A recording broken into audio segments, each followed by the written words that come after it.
የራስን ደስታ መፈለግ አይደለም፣ ለሚወዱት ነገር መኖር።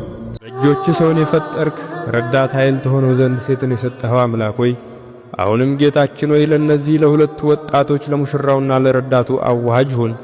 ላመስግነው እግዚአብሔርን ከፍ ላድርገው ሕይወት የሆነኝን ካልሰጠኝ ይልቅ የሰጠኝ ብዙ ነው።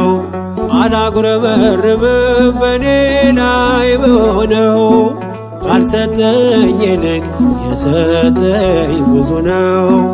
አላጉረመርምም በኔ ላይ በሆነው